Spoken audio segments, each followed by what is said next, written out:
Hi, I'm Mike. I'm Scott. And I'm Mark. We are your Screen Machine product support team, and here's another quick tip. Hello, today we'll be showing you how to tension up your track assembly on your 516T Screen Machine Spider. So all you will need to have for this is a typical grease valve fitting for tracks like this. It's the same for excavators and a bunch of pieces of equipment like this in our industry, so these are all pretty standard, but we ship one with each machine as well, just in case you need it. So there's no plate or anything like that to take off. You'll just find this open hole here with the grommet in it. If you reach in about a few inches, you'll feel your tension valve in there on your track assembly here. So you've got a whole assembly here that you'll pump grease into here.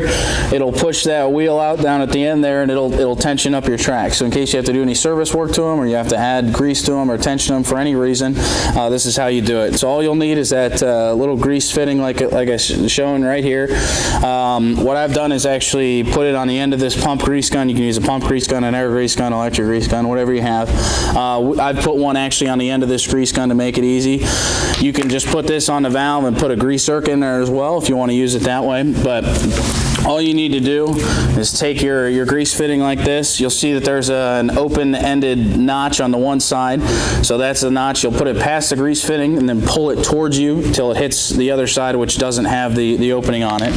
So like you can see this one right here, I'll take it, put it past the grease fitting, pull it all the way towards me. You'll feel it seat on that grease valve in there. Go ahead and add tension as you need it. You can see the track pads lifted up a whole lot. You should notice every pump of grease it move a little bit. If it's not moving, check in here to make sure that's seated all the way on the valve. If you see grease puking out from around the valve or from around this fitting, something's not right. Either the fitting's not on there all the way, the grease valve in there might not be tight, something like that, but it should pump up every pump of grease you put in there pretty significantly. So you can see it move a little bit when I did that there. Once you're done with it, just push it away from you off of that valve, push it that way, and then pull it out the other way. Like I said, there's no plate or anything like that to put back on. Just keep aware of your track tension and add tension like that if you need it.